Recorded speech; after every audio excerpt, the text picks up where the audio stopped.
Salut tout le monde, bienvenue dans cette nouvelle vidéo. Donc aujourd'hui, avec beaucoup de retard, on va parler de l'épisode 2 de Pékin Express et, comme je l'ai dit la semaine dernière, également, enfin plutôt il y a 2 semaines, parce que du coup la semaine dernière il y avait l'épisode 2 qui était diffusé, donc la semaine d'avant, que on ferait aussi Qui peut vaincre Ria des Louison de manière assez rapide en fin de vidéo. Donc voilà. Euh, la vidéo, j'ai pas pu la faire avant parce que bah, j'ai vu Pékin Express tout simplement hier, le lundi. Puisque bah, le jeudi soir, quand c'était diffusé, j'ai été avec une amie parce qu'on devait parler d'un projet YouTube et tout ça, qui finalement n'a pas eu le temps parce que voilà, elle avait pas mal de soucis, donc elle a aussi parlé de ses problèmes qu'on a plus mis en avant parce que bah, c'est logique quand tes amis ont des problèmes de, même si tu as envie d'avancer dans des projets, bah, que ce soit les problèmes qu'on règle en premier, quoi. C'est pas, je veux dire, c'est de la logique. Euh, il y a ensuite le week-end, du coup du vendredi au dimanche, où j'étais dans ma famille. Voilà, en plus pour une fois ma mère et mon frère, bon, on travaillait mais avaient des horaires qui étaient pas trop chiants, donc on pouvait quand même se voir.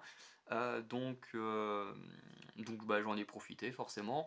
Même si au passage, du coup, bah, le projet dont je vais voir avec mon ami, dont doit aussi faire partie mon frère et un autre ami, puis peut-être d'autres personnes à l'avenir. En gros, c'est une chaîne YouTube collective. Le but, c'est de créer un petit collectif, un peu comme Maison Grise, la Cacabox, ce genre de choses. Alors le but, c'est pas de faire exactement les mêmes choses, hein, mais le but, c'est dans le sens de créer une équipe de créateurs de contenu. Donc voilà. Donc pendant le week-end, avec mon frère, on a pas mal travaillé sur les règles qu'on voulait au sein du groupe, sur bah, aussi faire des vidéos pour présenter le projet, pour se présenter un peu nous-mêmes avec nos passions sur de petits tops. De toute façon, je partagerai une vidéo sur chacune des chaînes YouTube dont je suis pour parler plus en détail de ce projet au moment où on créera réellement la chaîne YouTube, puisque pour l'instant, on a le concept, mais pas de nom, puisque bah, faut bien, on devrait être 3 à 4 à débuter dans ce groupe, donc bah, faut bien qu'on se mette d'accord à 3 ou 4 en fonction du nombre qu'on sera. Mais du coup, bah, j'ai plus passé mon week-end à travailler sur ce projet-là, qui avance vraiment très très bien. Je pense que là, on a des bonnes bases pour commencer ce projet. Donc voilà, encore une fois, j'en parlerai plus en détail une prochaine fois. Mais du coup, bah, je passais plus mon week-end là-dessus que sur autre chose. Et donc, bah, j'ai vu Koh-Lanta, pour Koh-Lanta. J'ai vu que Koh-Lanta allait bientôt reprendre, donc forcément, c'est aussi dans ma tête. Mais Pékin Express, j'ai vu que ça allait reprendre. Enfin, oh là là, m'en mêle les pinceaux maintenant. Mais du coup, j'ai vu que Pékin Express après le travail hier soir. Voilà. Donc je vais passer à l'épisode parce que voilà, et suivre mes notes, parce que c'est vrai que quand j'ai pas de notes ça peut m'arriver d'un peu me perdre. Du coup, on débute avec Stéphane Rothenbach qui nous annonce à nouveau la règle du passager mystère, parce qu'en fait on nous l'a tellement dit dans les vidéos pour présenter un peu la saison, dans la fin d'épisode, puis à nouveau dans le recap et tout, et puis ensuite Stéphane qui nous le redit, enfin bref, on nous l'a dit tellement de fois dans l'épisode 1 et 2 que bon, au bout d'un moment on a compris. Bref, le principe du passager mystère, c'est d'avoir une personnalité publique qui aide un binôme en fait, dans quasiment tout, puisque c'est lui qui gère le stop, c'est lui qui gère dans les merde, dans la recherche d'habitation, et il peut même être envoyé au duel final si le binôme décide de l'envoyer au duel final. Donc voilà. Donc là on apprend que c'est Johan Ryu. Alors comme je l'ai dit la semaine, enfin dans la vidéo précédente plutôt, parce que on peut plus vraiment parler en termes de semaine dernière. Euh, c'est vrai que à l'annonce de Johan Ryu, je me suis dit oh non, ça va être insupportable. Moi, les piles électriques qui parlent tout le temps, qui sautent dans tous les sens, enfin, quand je dis sautent dans tous les sens, hein, c'est une image. J'ai du mal avec ce genre de personnage. Et en plus, moi, j'aime pas le foot, donc je le suis pas, et du coup, bah, je connais pas plus que ça le gars. Je le connais de son ancienne apparition dans Pékin Express, dont d'ailleurs on va en reparler à la fin de la vidéo parce qu'il y a un truc qui m'a choqué dans l'épisode. Je sais pas si vous aussi, mais moi, il y a un truc qui m'a sauté aux yeux. Je me suis dit c'est trop bizarre. Donc, du coup, bah, Enzo et Otis se retrouvent à voir Yohan Ryu, qui va devoir bah, travailler à leur place. Voilà. Ensuite, Stéphane annonce que du coup, on doit faire un trek de 12 kilomètres. Alors moi personnellement, Stéphane il me dit que tu fais un trek de 12 kilomètres, moi je suis le plus heureux du monde. Bon, forcément, il y a toujours une contrainte un peu relou, mais une contrainte qui n'a pas été pour tout le monde. Mais alors moi j'aime tellement marcher que pour en fait, des trajets de 12 kilomètres pendant une période, j'en faisais quasiment tous les jours, donc donc c'est pas moi que ça aurait dérangé. Bon, après, ils me prennent pas avec des cloches ou des bacs d'huile ou d'eau, enfin bref, vous voyez de quoi je parle.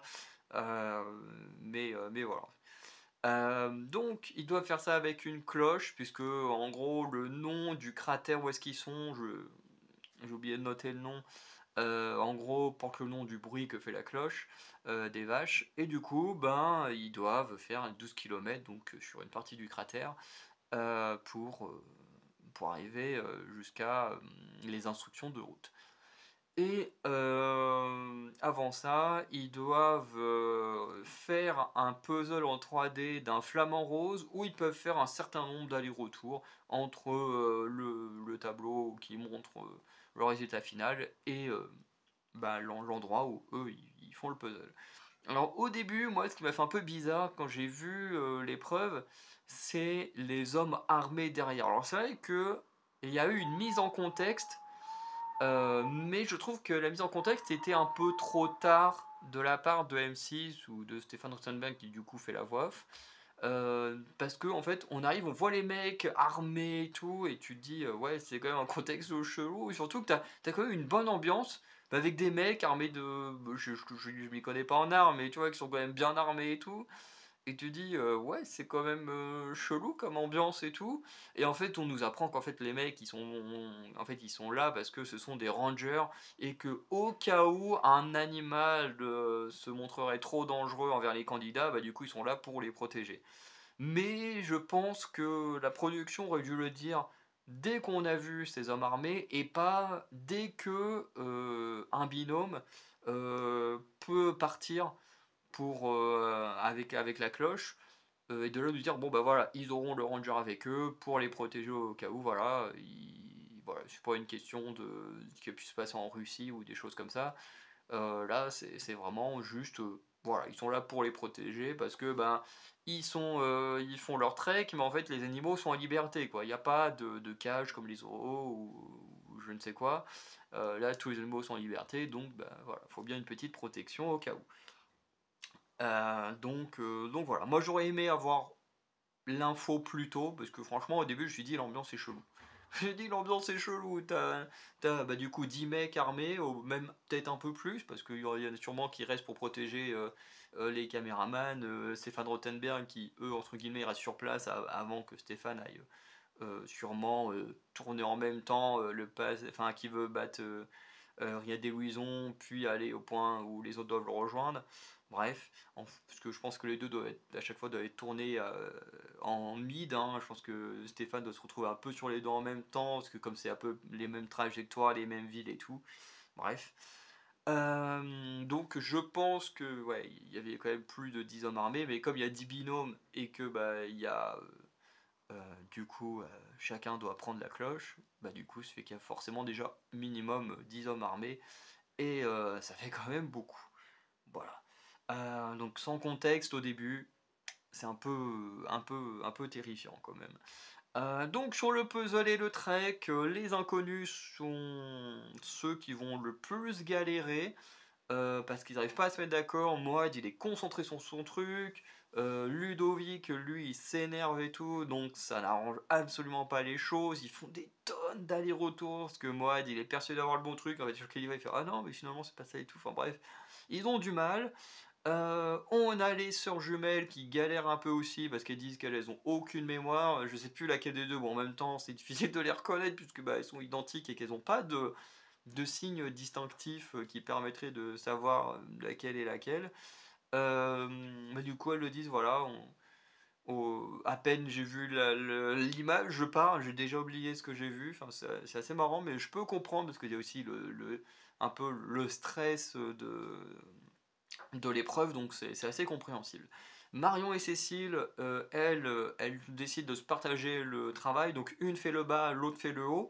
C'est, je pense, la meilleure des stratégies quand t'es pas forcément un spécialiste des puzzles comme ça en 3D ou des choses comme ça, je trouve que c'est la meilleure stratégie parce que si tu coupes le truc en deux, quand tu visualises que ta partie, c'est peut-être un peu plus simple que d'essayer de tout visualiser à deux et après de s'en mêler un pinceau en disant moi je me suis souvenu de ça, mais moi je me suis souvenu de ça, tac tac tac. Au moins là, chacun fait sa partie, chacun essaye de bien faire sa partie, t'assembles les deux et ensuite bah, ça peut le faire. Et en plus je crois que ça a payé parce que je crois que les copines, je pense qu'elles sont pas parties trop très tard hein, par rapport au nombre qui sont. Donc je pense que ça a bien payé. Les premiers à finir le flamant rose, ce sont les Belges. Donc voilà, donc ils partent en premier. Ensuite, c'est Max et Hélène, donc le couple internet qui part en second. Et qui vont gérer beaucoup mieux que les Belges. D'ailleurs, les Belges, le trek, ça a été une horreur sans nom pour eux. Ils ont jamais réussi à s'en sortir. Et même ceux qui étaient derrière, vraiment loin derrière sur la construction du Flamand Rose, bon bah tout le monde leur a mis une tête parce que bon, je sais pas pourquoi ils y arrivaient pas, mais en tout cas ils y arrivaient pas. Peut-être que s'ils avaient changé, parce que du coup je suis désolé, j'ai plus les noms de tout le monde, alors je les avais notés mais sur mon autre ordi, donc voilà, j'ai un peu la flemme d'allumer l'ordi juste pour voir une liste de noms, voilà. Mais bon. Mais je crois qu'il y a Esmeralda et je sais plus le nom du gars. Mais globalement, ils avaient mis Esmeralda devant, le gars derrière. Et en fait, ils se rendaient compte que ça marchait pas comme ça. Je me dis pourquoi ils n'ont pas tenté d'inverser. Peut-être que ça aurait rien changé, peut-être que ça aurait changé quelque chose, on sait pas. Mais voilà, ils n'arrivaient pas dans leur truc, mais ils ont insisté dans le truc qui marchait pas. Donc bon, après, c'est vrai qu'avec ça, il n'y a pas grand-chose à faire non plus. Hein, mais bon. En tout cas, c'est triste pour eux parce qu'ils étaient bien partis, ils finissaient le puzzle en premier et après ils se sont craqués. Heureusement, sur le reste de l'étape, ils vont pas mal se rattraper. Hein. Je crois qu'ils vont finir quatrième, troisième ou quatrième sur la fin de l'étape. Donc c'est qu'ils sont pas si mauvais que ça. C'est juste que le trek c'était pas fait pour eux. Mais au moins sur entre guillemets une course classique où il n'y a pas d'embûches, ils s'en sortent plutôt pas mal. À côté de ça, qu'est-ce que j'ai noté? Du coup, Moad et Ludovic partent en dernier du puzzle et ils vont partir très très vite, trouver un rythme très très vite, au point que ils seront les premiers à arriver au drapeau rouge où il y a les instructions pour reprendre la route. Ce qui est incroyable parce que dans l'épisode 1, ils avaient déjà fait ça au moment où il fallait faire les valises, puis partir faire le trek avec les valises et tout. Alors certes, ils n'étaient pas revenus en étant premiers, mais je crois qu'ils étaient arrivés deuxième ou troisième à Stéphane, alors qu'ils étaient partis derniers du point de départ. Là, c'est pareil, ils partent dernier du point de départ et en plus ils arrivent premiers. Alors les treks, c'est clairement leur truc. Même si là, il y avait un peu de distorsion entre les deux. Ce qui les a, le fait de remonter comme ça tout le monde, ça a plutôt amélioré leur cohésion. Mais c'est vrai qu'ils sont vachement forts là-dessus. Ensuite, en ce qui concerne la route jusqu'à la qualification d'étape, donc en gros, ce qu'on nous dit, c'est que le premier binôme qui arrive gagnera un petit safari tranquille, avec du coup une nuit toute préparée et tout ça.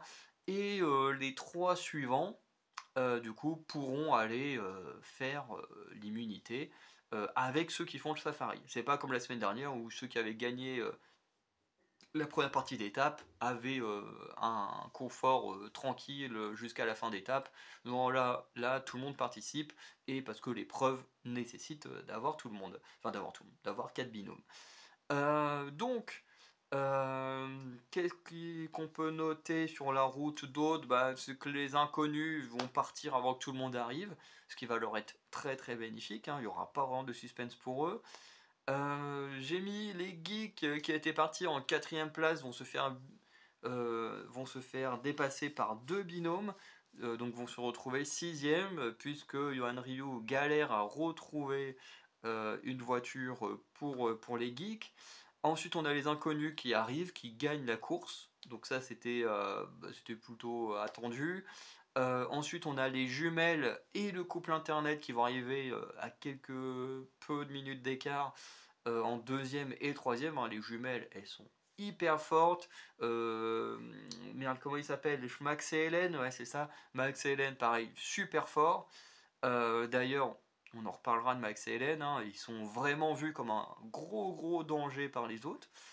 Euh, et ensuite, on a un duel sur la fin entre le couple du Nord et les étudiantes qui en fait c'est comme une course dans Fast and Furious, tu vois, c'est hop là je passe devant, je passe devant, je passe devant et tout. C'était, je pense que ça devait être quand même dangereux ce qu'ils ont fait, les chauffeurs, mais en même temps ça a mis un peu d'action et tout. Mais c'est bel et bien le couple du Nord qui arrive en quatrième et bah, du coup les étudiantes cette fois passent à côté de l'épreuve d'immunité. Tout ça à cause d'un groupe de chèvres, voilà, parce qu'un berger fait traverser ses chèvres, et bah du coup, forcément, c'est arrivé entre les deux voitures, donc le couple du Nord a pu filer tranquillement pendant que les étudiantes étaient bloquées. Voilà, en tout cas, j'ai bien aimé le petit duel et tout, qui était plutôt sympa. Ensuite, on a la partie dans la famille. Alors, les parties dans les familles, encore une fois, c'est pas les parties qui m'intéressent le plus. Surtout actuellement où on a beaucoup de candidats. Et en fait, on a tellement de candidats que c'est difficile de s'attacher à certains. Je veux dire, il y en a qu'on voit quasiment pas. Je pense au frère Aveyronais, là, qui doit avoir dans les 40-50 ans, là. Euh, on les voit quasiment pas. Alors moi, ils m'ont fait beaucoup rire parce que j'ai regardé Qui peut battre Riyad et Louison, où on a des moments où on revient sur la course de l'épisode principal. Mais, je veux dire, tu regardes pas Qui peut battre Riyad et Louison, eux, tu les as quasiment pas vus. Adrien et sa meilleure amie, je sais plus comment s'appelle la dame, pareil, ils vont pas au duel final, tu les vois quasiment pas. Euh, Il y a qui d'autre? En fait, c'est court de se poser la question parce qu'en fait, ils sont tellement nombreux, mais la plupart, on les voit quasiment pas et c'est compliqué. Le père et la fille, on les voit un peu, mais pareil, ils ont eu des moments assez marrants. Mais pareil, dans la partie qui peut battre Riyad et Louison, donc encore une fois, si tu regardes pas ça, ben eux, tu les vois quasiment pas. Voilà, c'est un peu dommage. Et moi j'ai du mal à m'attacher du coup avec le fait que ben, du coup on voit pas grand monde. Alors il y en a qu'on voit beaucoup quand même parce que ben, ceux qui gèrent le mieux le jeu, ben, on les voit un peu mieux. Voilà, notamment les étudiantes, les sœurs jumelles. Max et Hélène, encore on les a pas vus tant que ça cette semaine. Bon là les geeks on les a beaucoup vus, ce qui est assez logique parce que ben, ils ont Johan Rio et tout, et encore on les a pas vus tant que ça pour ceux qui ont un handicap. Alors que d'habitude on met beaucoup l'accent sur le binôme qui a un handicap. Euh, de l'autre côté, y a qui d'autre? Les inconnus, on les a beaucoup vus dans le premier épisode, on les a quand même moins vus une fois le trek passé. Donc, ouais, c'est compliqué. Après, ils ont beaucoup trop de binômes à mettre en avant et tout. C'est ce que je dis, c'est compliqué. Et malheureusement, bah, moi, quand c'est comme ça, c'est comme koh. Au début, il y a beaucoup de monde et du coup, j'ai du mal à me faire des favoris avec autant de monde de présent. Voilà. J'aurais sûrement des préférences. Après, il y a déjà des binômes que j'aime bien. Hein. Les étudiantes, honnêtement, j'aime bien. Le binôme d'inconnus, je le trouve plutôt sympa. Voilà, faut voir avec le temps ce que ça va donner, mais je trouve plutôt sympa. Les couples en général, je les trouve plutôt sympa. Max et Hélène, c'est plutôt un beau couple. Étienne et Judith, c'est plutôt pas mal aussi. Les jumelles, c'est plutôt pas mal. En fait, ceux qu'on met en avant, en fait, c'est ceux pour l'instant, et même ceux avec qui j'aurais peut-être plus de chances de vraiment m'attacher, bah, parce que c'est ceux qu'on voit le plus. Euh, mais voilà. Et les autres, bah, on les voit assez peu, donc difficile de s'attacher. Et c'est vrai que là, quand j'y pense comme ça, dans les familles, pas grand chose, j'ai pas grand chose à retenir. À part enfin pas les jumelles, mais les étudiantes qui étaient chez une dame et qui devaient faire de la nourriture avec de la pâte et tout, avec l'une, je crois que c'était Cécile, qui se prenait des petits coups sur la main si elle faisait mal les choses. Bon, c'était marrant. On a Johan Rio et les geeks qui ont participé à une procession là où ils étaient en train de danser et tout. Bon, ça c'était sympa aussi. Et après le reste, pas de souvenir de ce qui s'est passé. Voilà. Donc l'épreuve d'immunité, c'est très simple. C'est d'abord une manche par équipe et ensuite, bah, l'équipe qui gagne s'affronte les uns contre les autres. Donc c'est une épreuve où il faut tenir en équilibre sur une balance, qui ne doit pas toucher l'eau et ensuite faut ouais, c'était 1 minute? Ouais, oui, c'est ça, oui, c'est 1 minute. C'est très long, mais oui. Donc moi et Ludovic, comme ils ont gagné, la première partie de l'étape, c'est eux qui choisissent qui ils veulent, à leur côté et ils vont choisir Alison et Amandine, donc les jumelles et du coup, ça fait que de l'autre côté, bah, on a les 2 couples qui vont faire équipe, donc Max et Hélène avec Étienne et Judith. À ce moment-là, je me suis dit: «En fait, moi et Ludovic, ils ont été très, très forts sur les treks et tout ça. Les jumelles, elles sont très, très fortes sur le stop et tout». Enfin bref, je le dis, on a quand même une équipe, qui est vraiment pas mal. Je pensais qu'ils allaient gagner, surtout que Ludovic, il a bien dirigé l'équipe et tout, en mode: «Vas-y, tu te mets comme ça, tu te mets ici, hop là, fais confiance aux autres et tout». Enfin bref, il dirigeait très bien, bah, c'est même ce qu'il faut faire à koh Koh-Lanta, quand tu as une épreuve, tu prends un leader pour l'épreuve, celui qui comprend le mieux l'épreuve, il doit leader l'épreuve et c'est que ça devrait être comme ça à koh mais bon, toujours des égos forts qui font que les épreuves se passent pas si bien que ça à koh Bon, en même temps, ça fait un peu de divertissement après, hein. Mais, mais là, Ludovic, j'ai trouvé qu'il était très bien pour gérer l'épreuve. Mais malheureusement, même s'ils vont réussir à se positionner en premier avec la balance hors de l'eau, au bout d'un moment, ils vont tomber à l'eau.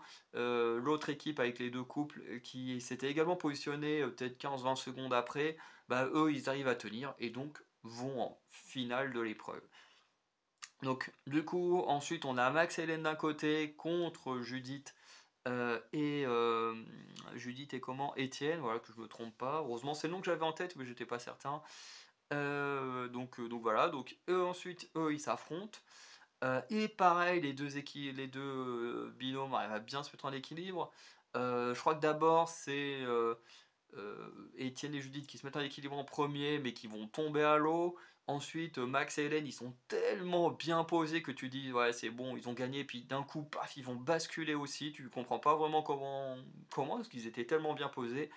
Et du coup, entre deux, ben, Étienne et Judith ont réussi à se remettre en position et du coup, ben, remporter l'épreuve. Donc, Judith et Étienne remportent pour la deuxième fois consécutive une épreuve d'immunité. Et alors, c'est très bien pour eux, et en même temps, bah, ça fait qu'on les reverra quasiment pas après. Et ça, c'est très dommage. C'est très dommage parce que bah, c'est un couple qui a du potentiel. En fait, c'est exactement le même problème que Jérôme et Emma. J'espère que je ne me trompe pas sur le nom du père, parce que l'année dernière, dans l'une des saisons précédentes, il y avait Jérôme et Jérémy dans la même saison. À chaque fois, ça me perturbait. Mais je crois que c'est bien Jérôme et Emma. Et en fait, c'était pareil. Comme ils gagnaient tout le temps les immunités, enfin, bon, bah, jusqu'à ce qu'ils n'en gagnent pas, du coup, qu'ils se fassent éliminer. Mais comme ils gagnaient tout le temps les immunités, bah, en fait, on les voyait pas. En fait, on les voyait pendant les 30 premières minutes de l'émission, et puis bah, après, on les voyait plus, parce qu'ils avaient gagné l'immunité.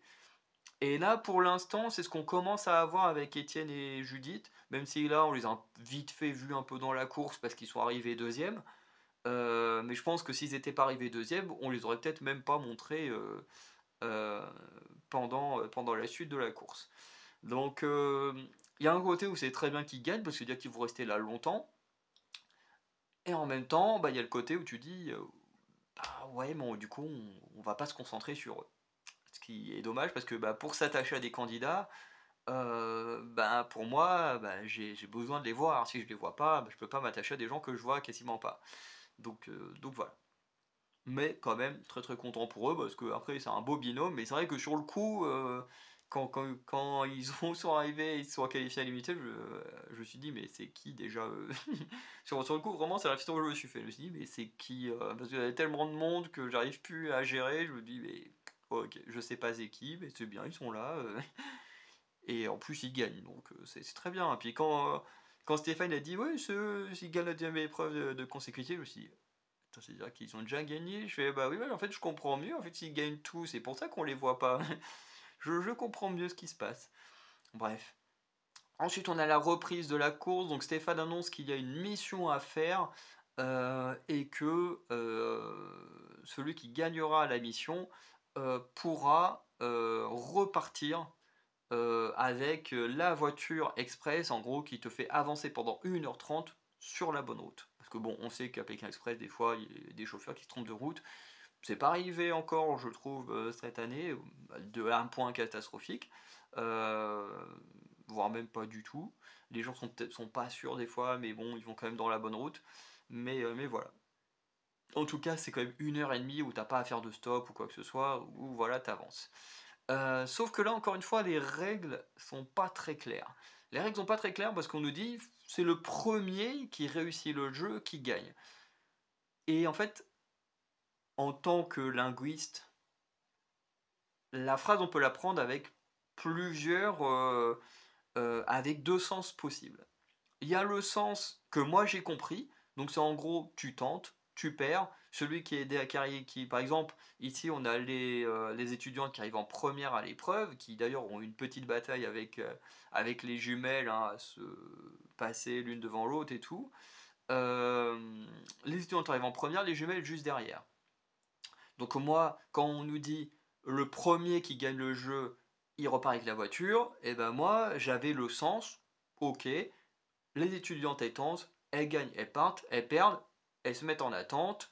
Du coup, les sœurs jumelles elles tentent, elles gagnent, elles partent, elles perdent, elles se remettent en attente. S'il y a un binôme qui arrive entre deux, bah, il tente sa chance. Si non, bah, les étudiantes elles reviennent et tout. Et en fait, moi quand j'ai entendu les règles, je l'ai compris comme ça.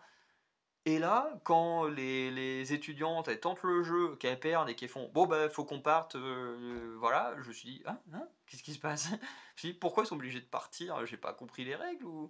Et en fait je trouve que la phrase est mal, est mal dite parce qu'en fait elle peut être interprétée de différentes manières. C'est-à-dire que le premier qui réussit, est-ce que c'est le premier qui réussit en ayant plus de chance ou tu n'as qu'une chance unique et si tu réussis c'est bien, si tu perds, bah voilà, si ça se trouve, ils auraient pu tous perdre et que personne n'ait la voiture express, hein, ça aurait pu être possible.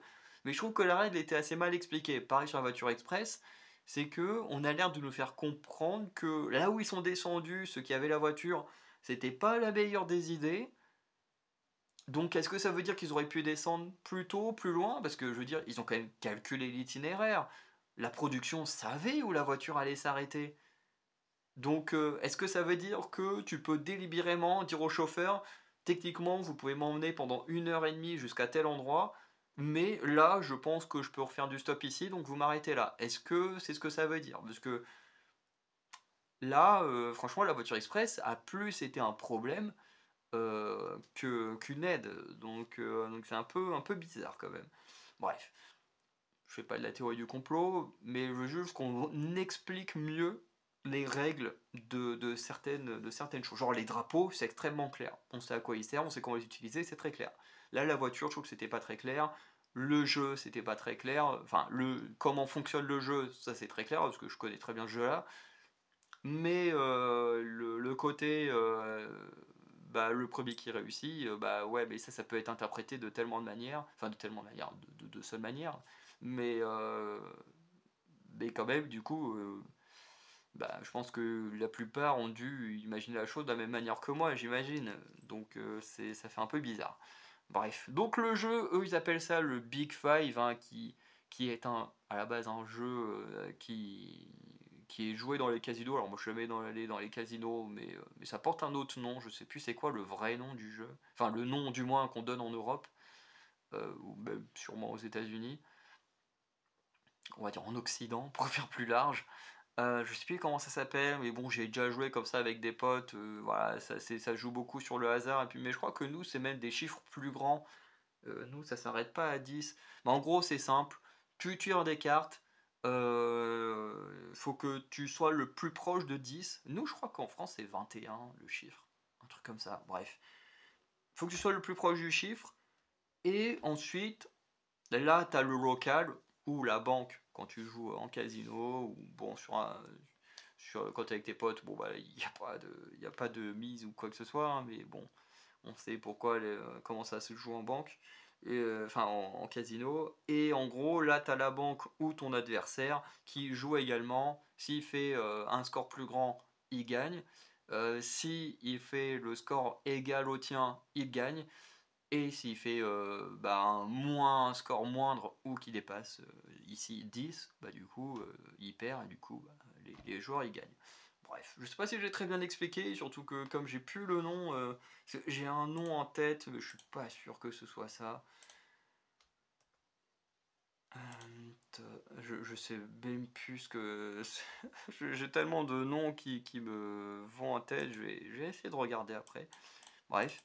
En tout cas, les premières à tenter, comme j'ai dit, sont les étudiantes qui vont faire un score de 9, mais le local va également faire 9, et du coup, bah, les filles elles perdent. Ensuite, les sœurs, elles passent juste après, elles font 8, le local fait 10, le score maximal, donc les filles elles perdent également. Et juste après, c'est Lionel et Eva qu'on n'avait quasiment pas vu de l'épisode, qu'on aura un peu plus vu, comme j'ai dit, dans Qui veut la peau de, de Riyad et Louison. C'est une revisite de Qui veut la peau de Roger Rabbit, mais dans Qui peut battre Riyad et Louison. Euh, du coup, là, en fait, ils vont gagner le jeu, ils vont prendre la voiture pendant 1 heure et demie, qui aura été un cadeau empoisonné, parce que, comme j'ai dit, la voiture va les déposer à un endroit où c'est extrêmement dur de faire du stop. Et en fait, toute l'avance qu'ils avaient prise, bah, en fait, ils vont la perdre. Puisqu'en gros, ils ont une voiture directe, donc globalement, ils prennent plus ou moins la première place. Euh, et en fait, ils repèrent tous, se retrouvant à la 7ème place sur 10. C'est énorme comme chute. Et tout ça parce que la voiture a déposé à un endroit qui est pas du tout favorable à la reprise du stop. Donc, euh, donc ça, c'est un peu dommage. Alors après, comme j'ai dit, on peut pas faire de théorie de complot parce que la production ne peut pas prédire quel binôme va gagner la voiture mystère. D'ailleurs, le jeu en lui-même est un jeu qui joue énormément sur le hasard. Enfin, le hasard où, si tu sais compter les cartes, tu as juste à compter dans un paquet combien il y a de petits chiffres et de grands chiffres, et tu peux à peu près déterminer comment gagner et tout. Bon, en une manche, forcément, c'est impossible de prédire les choses, mais je pense qu'en plusieurs manches, tu peux commencer à compter des choses. Bref. Mais tout ça pour dire que c'était impossible qu'on prévoit qui allait prendre la voiture. Donc c'est juste que l'itinéraire de base que la production a décidé est juste mauvais, parce que l'itinéraire dépose un endroit où on peut pas refaire de stop. Et du coup, bah, le père et la fille vont malheureusement tomber là-dessus. Et bah, du coup, en dehors de ce problème de route, bah, on les reverra quasiment pas de l'épisode. Voilà. Est-ce que j'ai autre chose à noter? Non, bah les jumelles, ça je m'en doutais, elles ont gagné parce que c'était tellement bien parti sur la route et tout. Donc elles ont gagné. Deuxième étape qu'elles remportent, donc c'est assez marrant parce que Étienne et Judith ont à nouveau remporté l'immunité. Donc les deux immunités remportées par le même couple et les deux étapes remportées par les sœurs jumelles. Donc pour l'instant, on a quand même un petit schéma qui se dessine qui est assez intéressant. Du coup, les geeks et Yohan Ryu arrivent en dernier et vont aller au duel final. Duel final, du coup, les geeks vont choisir Patricia et Adrien parce qu'ils pensent qu'ils ont à peu près le même niveau et que du coup, bah, ils ont peut-être plus de chances de les battre. Voilà, c'est contrairement à s'ils avaient choisi genre Max et Hélène ou un coup comme ça qui leur fait un peu plus peur.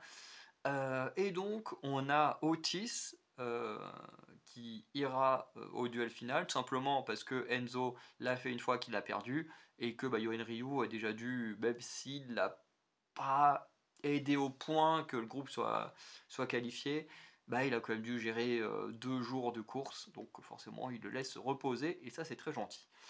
Face à eux, c'est Adrien qui va y aller, en même temps Patricia, sans vouloir être méchant, elle est un peu plus âgée, donc c'est peut-être mieux effectivement qu'elle reste en retrait alors qu'Adrien est très jeune et tout. Même si elle dit tout le temps que c'est un feignant, il est très jeune, voilà, il peut gambader à toute vitesse et tout. Bref, donc les deux gars ils partent quasiment en même temps. Adrien arrive quand même en premier à la mission, donc la mission qui consiste, oui, à faire tenir en équilibre 3 mangues en 10 secondes. Bon, l'épreuve, c'est pas la plus incroyable qu'on aura eu dans Pékin Express, mais bon, voilà, c'est lié quand même, l'épreuve d'immunité, celle-ci, c'est des jeux d'équilibre. Bon, voilà, les deux auront en commun. Voilà, c'est sympa, mais bon, ils auraient pu quand même trouver mieux pour une épreuve d'immunité. Du coup, de mémoire, Adrien réussit la mission en premier, ensuite suivi d'assez près par Otis qui réussit quand même assez vite sa mission. Et Otis va même repartir en premier sur la route, mais fait le choix de prendre un tuk-tuk. Donc il va très lentement, en plus il se retrouve dans les bouchons, et puis il se rend compte que finalement son chauffeur sait pas trop où il doit aller, donc il décide de quitter le tuk-tuk pour prendre une autre voiture. À côté de ça, Adrien, il commence avec une voiture de police. La voiture de police, finalement, le dépose quelque part. Adrien retrouve une voiture et tout, donc essaie de nous donner un suspense en mode on sait pas qui va arriver le premier. Et qui, en soi, plutôt bien fonctionné pour moi. Et là, bah, du coup, c'est Adrien qui revient en premier. Et donc, bah, voilà, les geeks, Enzo et Otis finissent par être éliminés parce que bon, on se doutait bien que même eux, hein, les premiers, t'as Otis qui fait non, mais il n'y a pas d'espoir, hein, il n'y aura pas deux fois épreuve non éliminatoire. Donc, bah voilà, les geeks sont les premiers réellement éliminés du jeu. C'est dommage pour eux, mais bon, c'est comme ça.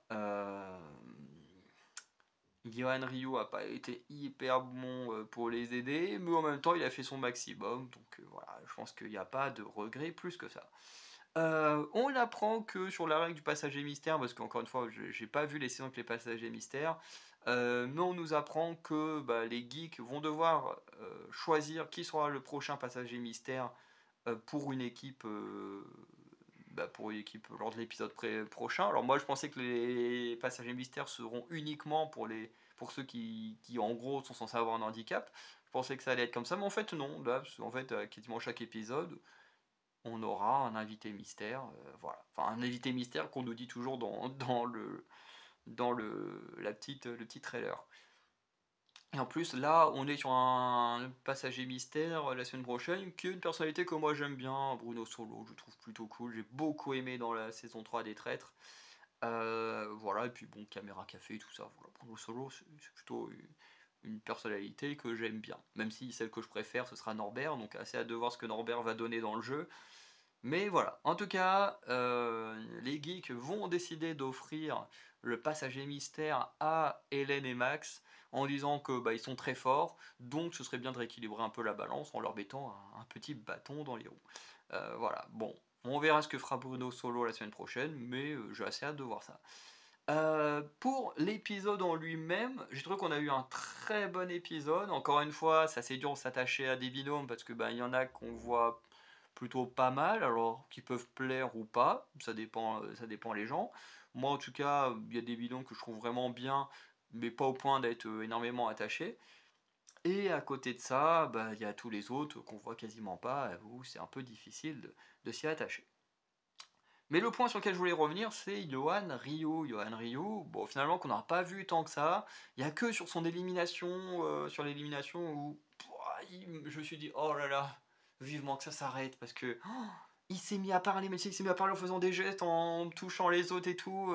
Alors moi, c'est parce que après aussi, je supporte pas qu'on me touche, mais tu vois, et puis il parlait super vite, et j'étais en mode, tu vois, je suis comme, je suis pas au point de Riyad, mais si vous avez vu qui peut vaincre Riyad et Louison la semaine dernière, mais dans ma tête, j'étais comme Riyad quand il voyait les Belges. J'étais exactement pareil, j'étais en mode, oh là là, il me casse la tête à parler aussi vite et à bouger partout comme ça, c'est... Après, encore une fois, il est pas méchant, hein, je déteste pas cette personne, mais j'ai vraiment du mal avec les gens qui sont des piles électriques comme ça, donc voilà. Et du coup, bah, on l'a pas vu beaucoup, même dans Qui peut battre Riyad et Louison, on a un peu montré comment il a essayé d'aider les geeks et tout, mais voilà, ça a été quelques petites séquences de peut-être 2-3 minutes, donc voilà. Et moi, ce qui m'a choqué, c'est qu'à zéro moment, on mentionne le fait que Yohan Ryu a déjà participé à Pékin Express. Et je me suis dit, pourquoi? Et pourquoi? Le gars, c'est un ancien binôme d'inconnu. Bon, certes, son binôme, bah, ils ont été éliminés assez vite, hein. J'ai revu le truc des scores. Ils avaient fini 6ème sur 8, un truc comme ça, avec l'autre présentateur sportif. Voilà, c'est dommage pour eux. Mais du coup, on en a quand même déjà bouffé du Yohan Ryu dans Pékin Express. Et je me dis, pourquoi on le mentionne pas? Même quand Yohan Ryu il a fait sa mission, bon ils ont perdu et tout, il est en mode oui vas-y prochaine édition, n'hésitez pas à me rappeler, j'ai trop envie de faire revenir et tout. Et tu te dis mais pourquoi vous ne mentionnez jamais que le mec a déjà fait des missions? Alors il y a une parole à un moment donné que Yohan y fait qui est une référence à la saison auquel il a participé, mais vraiment c'est qu'une parole.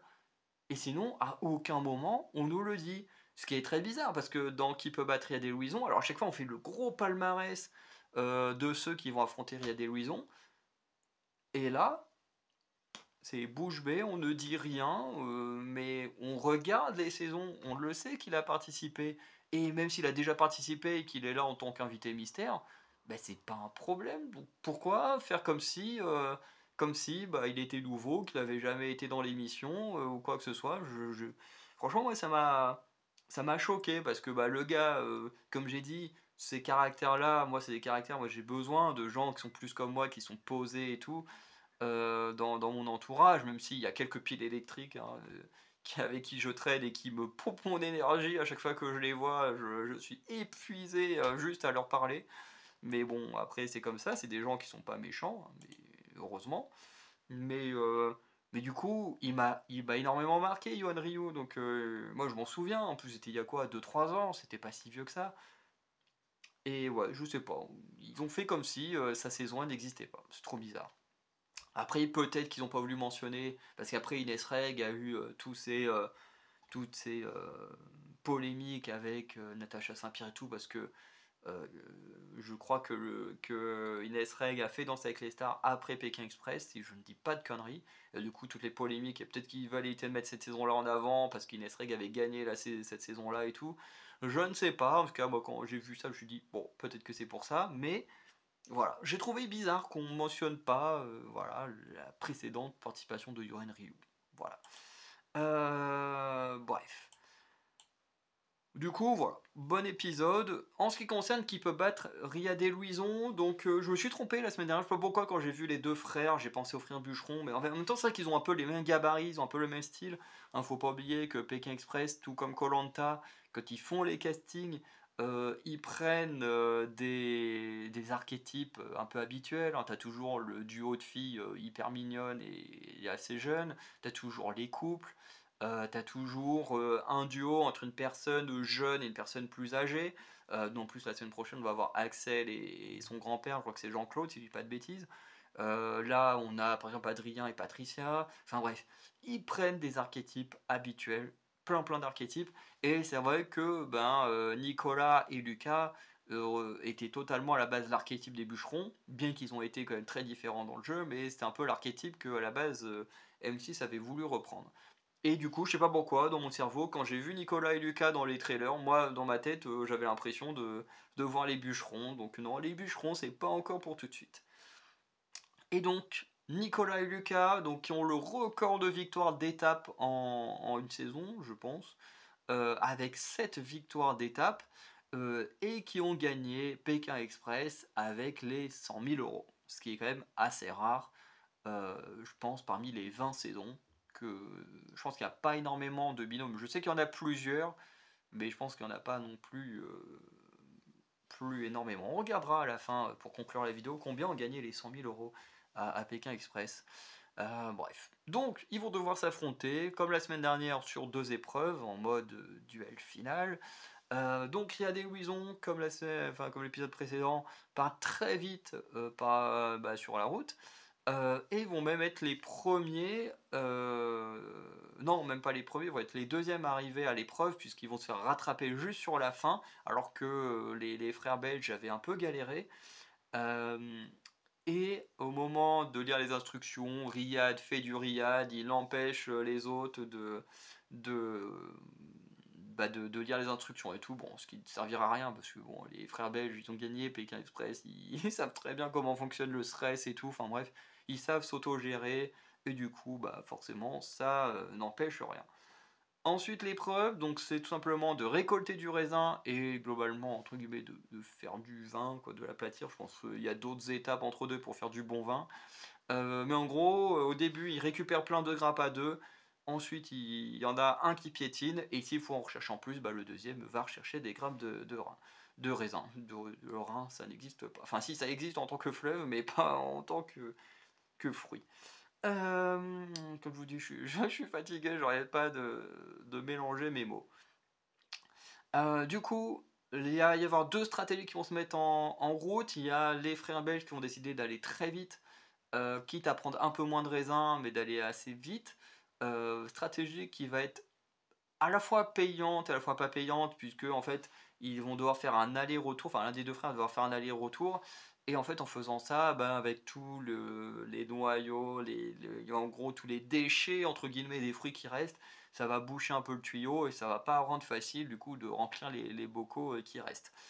Du côté de Riyad et Louison, Riyad, lui, il est en mode j'y vais pépère, on en prend le max, mais le max qu'on peut, et on écrase tout.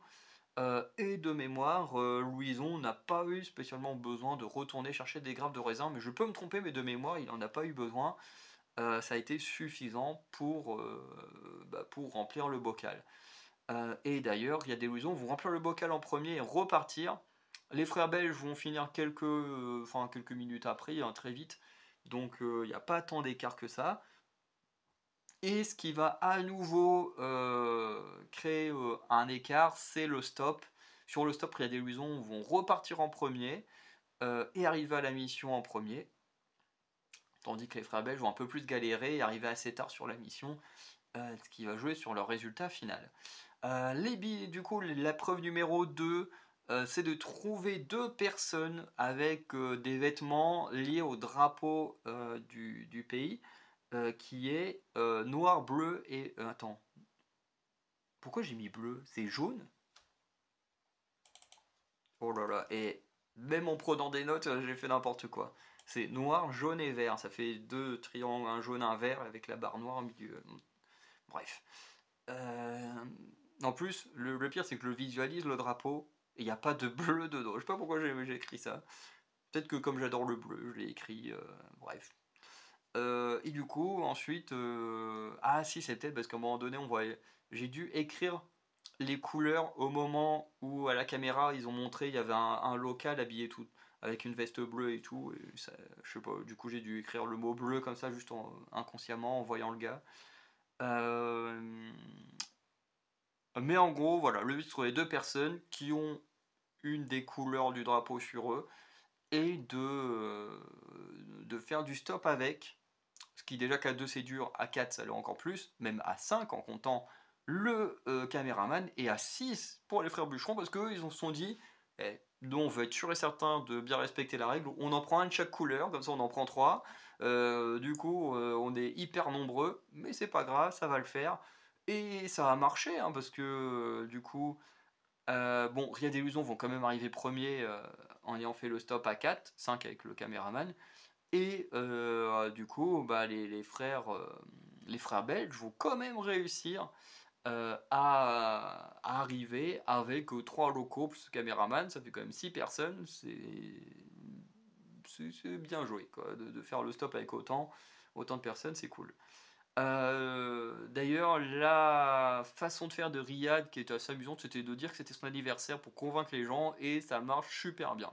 Franchement, je reprendrai cette technique si un jour j'en ai besoin. Bref. Donc, Riyad et Louison gagnent cette fois le jeu. Donc, ils avaient perdu contre les autres frères belges la dernière fois. Cette fois, ils gagnent. Bon, la semaine prochaine, ils vont affronter Axel et je me souviens plus si c'est Jean-Claude, je crois que c'est Jean-Claude, le nom de son grand-père, qui du coup ont gagné la dernière saison de Pékin Express. Et donc voilà, on aura à nouveau un binôme qui a déjà gagné une fois Pékin Express qui va affronter Riyad et Louison. Donc j'ai assez hâte de voir comment tout ça va se passer. Donc, on va regarder vite fait qui a déjà remporté les 100 000 euros. Je trouve que c'est une info plutôt intéressante parce que je sais que c'est rare, que c'est quand même arrivé plusieurs fois. Mais alors, on a 1, 2, 3, 4, 5. 5 fois. Ok. 5 fois sur 20 saisons. Ça va. En gros, un quart des participants ont gagné les 100 000 euros. Par contre, il n'y a qu'un seul binôme, Jean-Claude et Axel, qui ont gagné avec les 0 euros. Ça, c'est pas banal, hein. Ouais, quand même des belles sœurs. Ouais. Julie et Denis, Laetitia, Aurélie, Ludovic et Samuel, donc qui sont les Belges. Albert et Laurence, bon, ça c'est beaucoup trop vieux pour que je le connaisse. Mais bon, voilà. Alors, une chose qui m'a un peu choqué aux yeux, c'est que à un moment donné, dans Qui peut vaincre Rial et Louison, on nous a montré un peu comment les gens s'en sortaient au stop. Et ma théorie pour le stop, je pense que je vous ferai une vidéo là-dessus, semble se confirmer avec cette saison. Parce que quand on regarde, en gros, ma théorie, c'est simplement que pour faire du stop, c'est plus simple si tu as une femme dans le binôme ou si tu es deux femmes, c'est encore mieux. Euh, Parce que je pense qu'il y a plus de facilité à ce que des hommes s'arrêtent et qu'ils se disent oh bah tiens je vais aller l'aider machin. Euh, bon, on se doute bien les arrière-pensées qu'il peut y avoir ou quoi que ce soit. En plus, à chaque fois, tu as vraiment un binôme, vraiment de filles qui sont vraiment canons. Donc tu te dis, oh tiens, celle-là elle est canon, je vais aller l'aider. C'est un peu un mode de pensée un peu chelou, mais dans la réalité, je suis quasiment sûr que c'est ce que beaucoup doivent se dire quand ils prennent ces personnes-là en stop. On se souvient encore de l'histoire hein, de Rosemary et Sinisia avec le café qu'ils avaient promis à un conducteur et tout, bref. Euh, voilà, mais c'est vrai que quand on regarde en soi, les binômes de filles arrivent toujours mieux à gérer les stops, et je pense que juste le fait d'être des femmes, ça aide énormément. A contrario, quand on regarde les groupes entièrement masculins, en général, ça galère. Bon, et en même temps, c'est qu'on va dire, en général, les duos masculins sont ceux qui gèrent le moins bien l'anglais. Vous regardez les frères Bûcheron, ils gèrent pas l'anglais. Là, on a les frères Aveyronais qui maîtrisent pas l'anglais. Et à chaque fois, c'est toujours des binômes masculins qui gèrent très mal l'anglais. Et du coup, bon, en plus de la carrure des frères Bûcheron, bon, ça aidait pas non plus. Mais voilà, je veux dire, t'as beaucoup de choses qui rentrent en compte. Mais moi, je me suis toujours dit, si je devais aller à Pékin Express, parce que je pense que je vais faire pour la première fois ma candidature à Pékin Express, puisque les candidatures ont ouverte, et je me dis, je pense que je ferai sûrement mon inscription en tant que binôme d'inconnu. Et je me dis, en fait, pour moi, le binôme parfait, ce serait d'avoir une femme, qu'elle soit jeune, vieille ou quoi que ce soit. En fait, j'aurais plus de chances de réussir au stop avec une femme qu'avec un autre homme. Même si ça ne veut pas dire que un binôme d'hommes c'est nul, hein. On l'a vu, il y a plein de binômes d'hommes qui sont incroyables. Un Florent et Gabriel qui est mon binôme favori de tout Pékin Express, Riyad et Louison, les frères Bûcheron, là Nicolas et Lucas. On a vu aussi la dernière fois les autres frères belges, Ludovic et Samuel, qui ont cartonné, même si moi je les ai moins connus. Donc ça ne veut pas dire que les duos masculins sont forcément mauvais, mais qu'ils ont quand même moins d'avantages pour faire du stop. Et clairement, ce qu'on a vu dans Qui peut vaincre Red et Louison ont totalement montré ces éléments-là, hein. Quand tu voyais des mecs en train d'essayer de faire le stop, bah, ils galéraient à mort, surtout les deux frères. Et bon, bah après, tu vois les deux étudiantes, ils sont pépouses, en truc 5 étoiles, machin, on leur donne à boire, à manger comme des princesses. Voilà, donc là, c'est vrai qu'ils nous montrent un cas extrême, mais dans la plupart des saisons, on a vu que souvent, ça a aidé quand même beaucoup. Voilà, donc c'est pas un reproche envers la jante féminine, bien au contraire, hein, faut jouer avec les atouts qu'on a dans le jeu, et bah celui-là, c'en est clairement un. Donc voilà. En tout cas, j'ai adoré ces épisodes. C'est un peu dommage que je me sois fait spoiler entre deux, parce que bon, forcément, entre du vendredi au lundi, enfin du jeudi au lundi, forcément, il y a quand même pas mal de jours de passé, donc au bout d'un moment, je tombais sur l'info qui avait été éliminé. Mais ça m'a pas empêché de passer un très bon moment. Donc voilà. Donc en fin de semaine, on se retrouvera pour l'épisode 3 du coup. Donc vous aurez 2 épisodes de PK Express cette semaine, hein, je suis désolé. Ce sera comme ça. Et j'ai plutôt hâte. En plus, Bruno Solo en passager mystère, Pour moi, c'est plus attirant que Yohan Ryu.